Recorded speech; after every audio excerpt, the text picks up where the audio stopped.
Hello students. So today we are going to start a new chapter, ninth chapter, globalization. So before going into the topic, first of all we need to know the meaning of what is the globalization. So today we are going to discuss about the concept of the globalization. So what is globalization? The globalization is a scenario which brought the entire globe and entire world together. It means the globe made as a village. In simple term we can say it as the globalization is nothing but making a globe into a village. It means connectivity from world to villages, each and everything, entire things, connectivity between east to west, north to south, so like this. It was wide and spread, and it has reached entirely all the things. It has reached very fast, and connectivity and sharing also spreaded, not only in the forms of the product or in the market, even it is a form of, it means the trading from other, each and every sides, the trading in, not in the production, not in the market, but also in the forms of ideologies, the ideas which have been shared on a larger extent also in the globalization.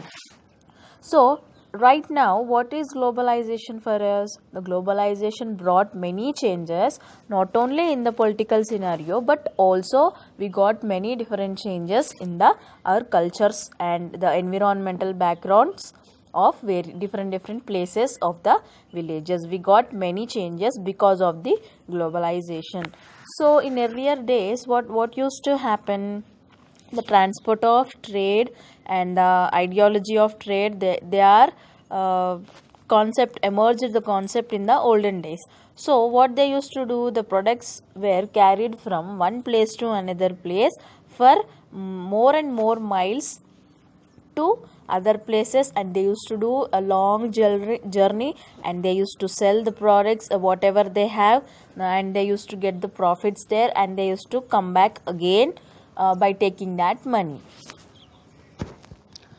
So what is the one more change we got because of this globalization is the people has they have started to migrate from one place to another place for the job opportunities, for good earnings. So they have started from one country to another country, they used to go for the job. So like this, some of the development has came in their lives because of this globalization. So here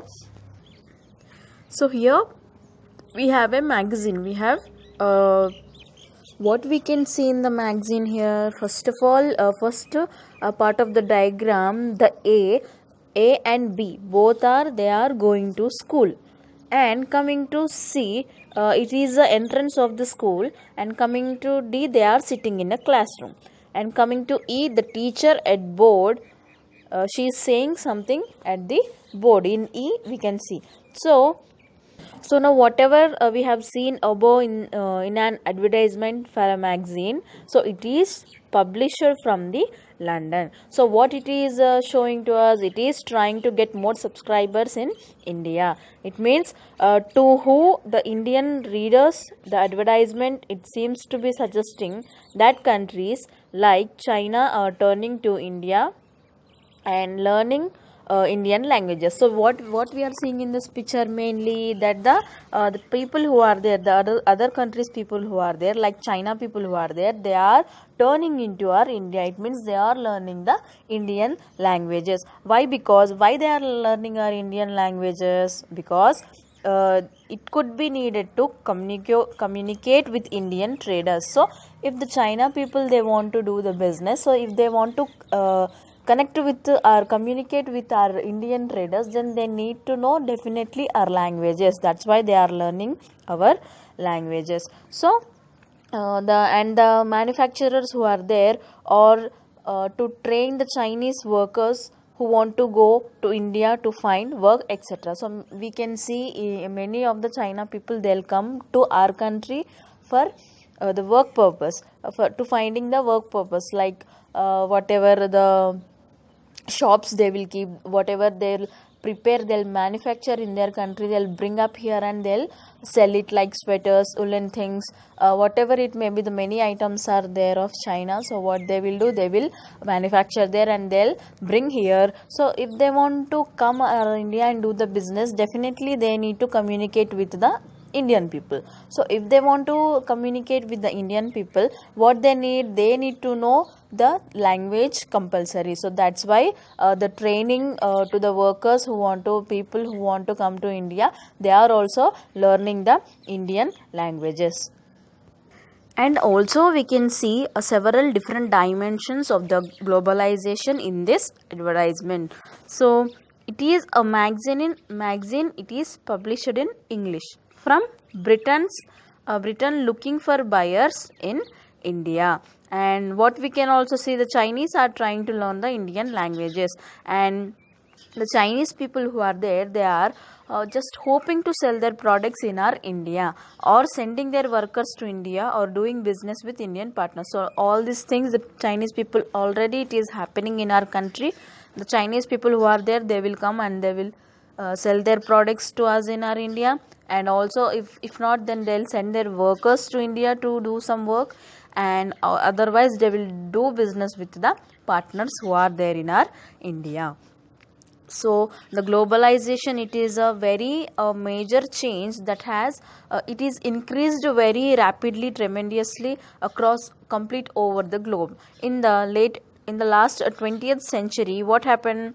So this increase, it has increased very rapidly, and this also has what the political, cultural, and also as well as the economic dimensions. It means in not only in political, cultural, and economic changes, many changes we got here in our country. So in previous classes, you have read about some of the aspects that related to the service sectors, right? In class 9th or 8th, we have read that service sectors, like what the teaching is a service sector, it comes under the. So all this you have already read about in previous classes. So about the emergency of new opportunities, like what call centers.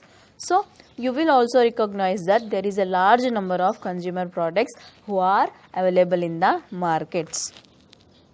It means that who will consume the products, definitely all the people will consuming the products daily, in each and every day in our life we will consume something, anything, the products. So there is a large number of consumer products which are available in the markets. So here we are going to identify the three types of flows within the international economic exchanges. What is that? The first is the flow of the trade, the business in goods and as well also services. It has the economic exchange from one country to another country, the trading business of goods and as well as services it has got. Then the second is the flow of the labor people who are there, they have started migrating of people in search of employment. They started moving from one place to another place, or from one country to another country. Like for example, the Chinese workers who are coming to our India for work. So like this, like that only, the our Indian people, some of the few people, they are going to the other countries to find out the work. So the people started migrating. When the globalization started, the people started more migrating to go to other countries for the employment opportunities.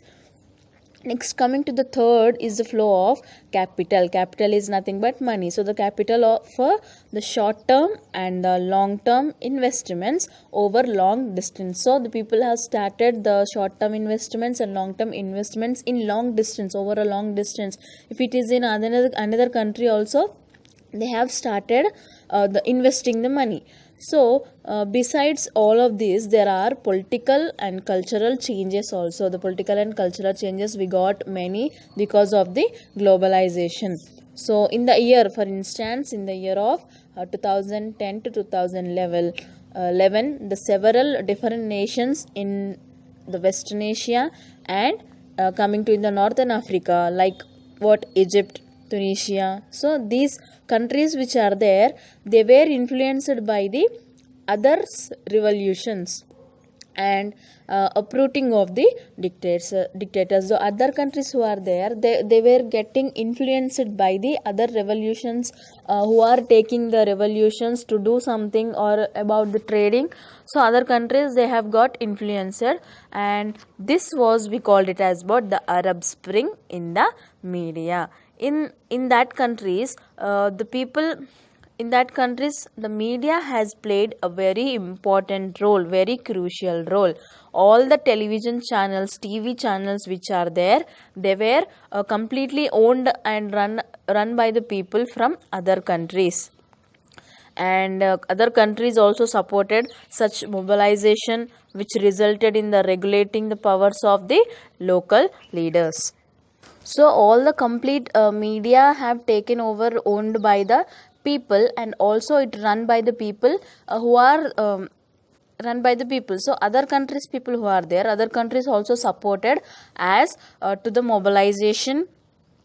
So while such events when happened, like wars when happened, like civil war, or the natural disasters which are happened, like tsunami, floods, earthquakes, these are comes under the natural disasters. So when these are happening, they are discussed within the national boundaries, within the national boundaries, and they also receive the what they will do for it. So because of the media, because of mobilization, what is happening, whatever the incidents are happening in the country, in national boundaries, they used to start discussing. So with that discussing, they also received the support and sympathy from all around the world. So the globalization is not merely about the market. In fact, it means the globalization is not it is not completely about the market or trading products, but it is also about the ideas and whatever the technology or new ideology, the ideas which are shared and expanded. So in this chapter, our focus is mostly on the economic aspects of globalization only, as they have unfolded in the past 30 to 40 years. So the next coming to the production across the countries. So until the middle of the 20th century, the production has been largely organized within the country. So until the 20th century, the production process which is there, it is completely organized within the countries only at that time, at that period. So it is happening just within the countries. And what are the raw materials, food grains, and finished products are there, only they are only crossed the boundaries of this country. So raw materials which are required to manufacture a product, and food grains which are there, which are produced in our country, and after that the finished products, so they are crossed the boundaries of our country to the other countries. So the so what happened? The India has started exported the raw materials and food grains from our country, and they started importing the finishing goods from the other country. It means the exchange of goods is taking place here, isn't it? So they are from here we are sending the raw materials and food grains, and from there we are purchasing there we are taking the finishing goods. So the trade was the main channel that connect to the distant countries. It means trade, the business, exchanging the goods is the main concept here, which will connect each and every country. So coming to this was before this was all this happened before the coming of the multinational companies, MNCs. But after, when the multinational companies are emerged on the scene, when they came, what happened? An MNC, what is the meaning of MNC? First of all, a multinational company is a company which will utilizes all the resources which are available for the less cost. So what they will do, they will utilize this completely, and for them, and what they will do, they can make market, and they'll product their sell, do the globally. So what will happen? MNC is a company that it will owns completely and controls the production process more than one nation. So the MNCs setups, they have the offices and factories for production in regions where they can get the cheap labor and other resources. What they will do, they will they will look after to the low prices only. So that's why what they will do, they will set up offices and they will look to the factories for production. Why? Because they in factories for production we will get very cheap labor and other resources also we can get for the low prices. So this is done, so because the cost of production is low and the MNCs can earn greater profits. It means what the MNC companies they are doing here, they are they are first of all they are purchasing everything for the low prices, and after that they are earning more and more profits here. So for this, to understand this, we have an example here. So what is that? Consider the following example. What is that example? A large MNC company is there, the multinational company. It is producing the in industries whatever the machine needed equipment, so it is there. So first of all, this equipment, it designs its products in research centers in the United States. So this machine, one product, it has started manufacturing, it has started designing. First of all, it started this equipment, it has started designing the product in where? In US, in United States, which have their own research centers. In that, in United States, they have started the designing of a machine. Then it has sent it to the other country, like it has sent it to the China. For what purpose? For manufacture. It means whatever the other parts which need in the machines, like spare parts, whatever, because in China we will get for the low prices, very cheap prices. That's why we are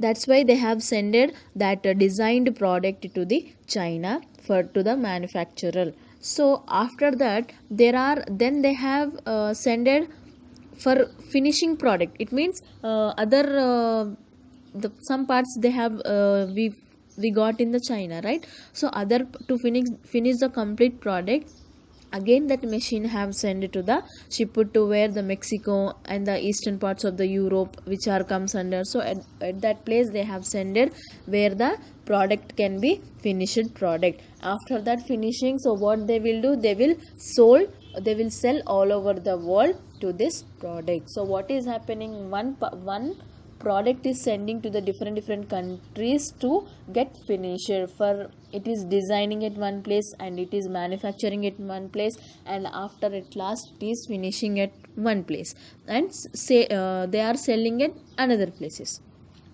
So like this process is going on. So meanwhile, the company's customer care is carried out through the call centers located in our India. So as a customer center, customer care, as a customer's support, whom they are using, with our Indian people, they are using throughout the call centers which are located in our India. So in this example what we have seen here, the MNC is not only selling the finished products globally, but it is more important that the goods and services also being produced globally. So it is not only sell the finished products, the MNC, but it will also produce the goods and services globally. As a result, the production is organized in increasingly complex ways.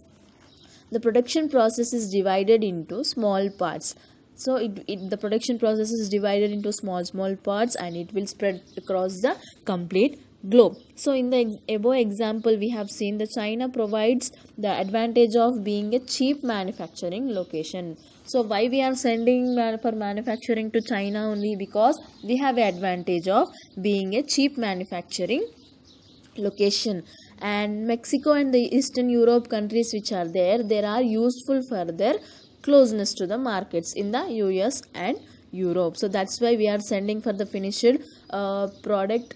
For to complete the product, to finishing product, we are sending to the Mexico and other Eastern Europe, because further closeness, I mean to do the trading, the closeness to the markets in the US and the Europes. So India has educated English speaking, because in our India they can speak the English very fluently. So India has educated the English speaking youth who can provide the customer care services. So who can provide the customer care services to the other countries, the India has appointed them, and all this probably it mean 50 to 60% cost savings they'll get for the multinational companies. So the what is the advantage of the spreading out the production to across the borders to the multinational can what is the profit here, what is the advantage here? It is a main advantage that we will get the profits here because of this globalization. So the advantage of spreading out the production across through the all the countries